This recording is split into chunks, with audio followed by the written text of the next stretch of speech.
Hello, my name is Christine Gilfillan. I'm the Chief Operating Officer at SAFE Berks, which is formerly Berks Women in Crisis. And our program is called The Place You Start. So today I am really pleased to have with me Karima Archie. Karima is a member of the SAFE Berks board. She has been since 2012. And she's also the principal of the Sunday school and a member of the board of directors of the Islamic Center of Reading. So thank you so much for agreeing to be on the program today. You're welcome.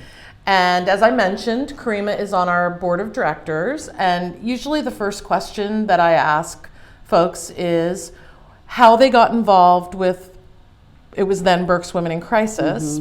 Sort of think back to that time when you first got involved. It might have been as a board member, or maybe it was before that. I'm not sure. It was before that. It was Matter of fact, before it was that. many years ago. Oh, wow. I did the hotline for about 4 years. Oh my goodness. Yes, I did the hotline, so that's how I began my association. I think with, that I did know that, Is but it? I so appreciate you reminding me. That's fine. And then I was contacted as far as being on the board. They were looking for diversity. And I think that's course. very, very important right now in these days and times that we show diversity everywhere. Absolutely. And how more diverse you get than an African-American Muslim woman. I know. So that's wonderful. Do Yes. you remember what years you answered the hotline? Oh my goodness, we're going back maybe about 15 years. And what was that like for you? It was good. It was very good. I was glad to be on the other line because even back then, you know, the mission was the same, and that was always making sure women were safe. And that was always the first thing we had to ask them, are you safe? So that was always important from the very beginning. Right. I'm so glad that you have that history with Yes. us as well. That's so important. Yes. So what do you see as what is the most meaningful thing for you about being on the board today? How does that work for you? Well, it works for me in the sense that to see a Muslim woman represented on the board, because people have a lot of misconceptions when it comes to Muslim women and their treatment as far as the men are concerned. So, Right. I mean, at least if any of those kind of questions come up, there's someone there that can answer those questions. Because the most important thing that we can do and that we should do with each other is to educate each other and to get to know each other better. We have an ayat in our holy book, the Quran, that says, God made us of different colors so that we get to know each other, not to despise each other. That's right. So, yes, so it gives me that opportunity. That's great. And we were just talking a few minutes before we got started about the fact that there are a lot of misconceptions Yes, there is. out there about domestic violence in the Muslim community. Yes. And I had mentioned to you that it's unique to the Muslim faith, but it also happens with Christianity as Yes. well. Yes. There are people who will either twist the words of sacred text or deliberately take them out of context to justify violence, and then when that information gets out there, the community then has a misperception or a misconception of what's happening. And I happen to know that the Muslim faith is nonviolent, Yes. anti-violence, Yes. treating one another with respect. So did you want to say maybe just a little bit more about that, how it's perceived in the community? And I also want to go back a bit because I remember an incident that I had at the SAFE Berks. This was going way back. Because we did have a woman in the shelter, and I did go in to speak with her. She was Muslim, and she was married to a Muslim man. I'm sorry, she was not Muslim, but she was married to a Muslim man. And she was in the safe house. So it gave me an opportunity to explain to her, it's not the religion. Most likely, if this man was a Christian or a Jew, his behavior would be the same. So do not pin it on Islam, because we don't teach that. We believe in Prophet Muhammad, who came over like 1,400 years ago. So he's like the example to Muslim men and women as well. And one of the things he always encourages is the treatment of women. It raised the status of women. We're equal, but we're different. Right. But we are equal. And Islam teaches that throughout the entire Quran about the equality of men and women. It's just that some of our roles are differently, some of us are natured differently, but it's always been encouraged for men. And being a convert for close to 40 years now, I see where, because when I did come into Islam, I had 2 daughters. So that was a great concern for me because I really did not know much about the faith at that particular time. So we studied different faith. And and I was looking for these misconceptions. I was purposely looking for them to see, if they really exist in this faith or not. But the only thing I saw that it did, he raised the status of women. Women have so many rights, same as men. We have rights to kindness. We have rights to good treatment. Men even talks about the relationship with the mother, with the sister, with the wife. Women are, there's an ayat in the Quran that says, reverence the womb that bore you. That's how your mother's supposed to be treated. That's right. That's how the mother, and it's throughout. So a lot of things you'll see is culture. I learned about the religion of Islam. Some people you may find still follow the culture, like in Afghanistan, they may do this.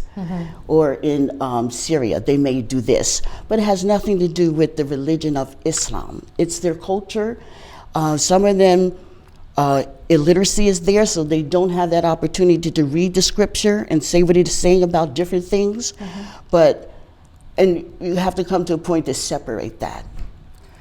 I just so appreciate all of that information and those clarifications. I wonder if back to that woman that you met with that day, if that was helpful.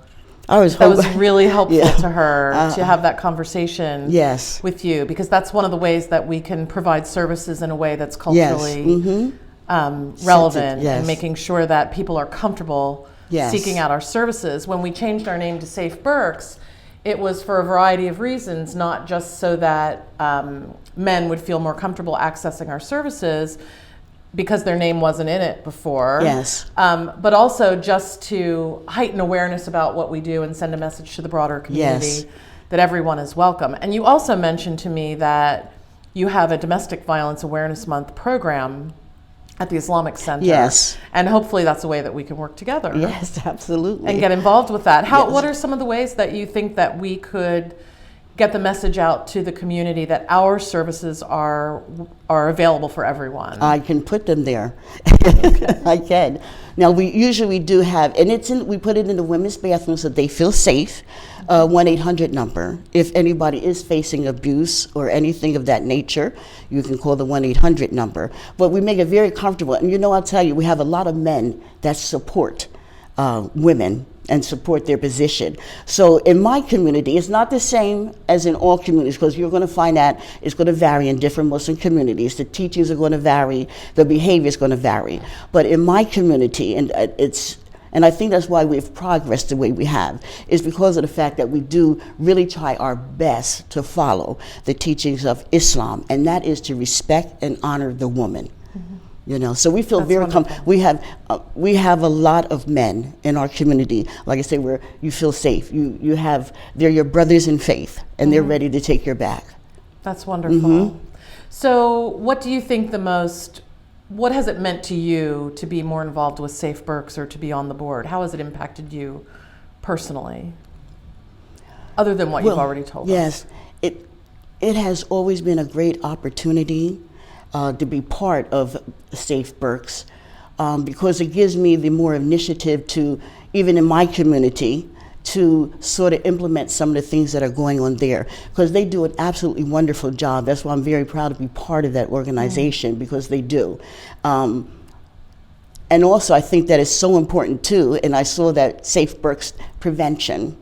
I think that's the number one key. We can't wait till things happen and then we want to intervene and so forth, but we have to educate people so that they understand. So that's one of the things I truly, truly like. And they're doing an excellent job in that area as far as getting out preventive measures and giving people hope.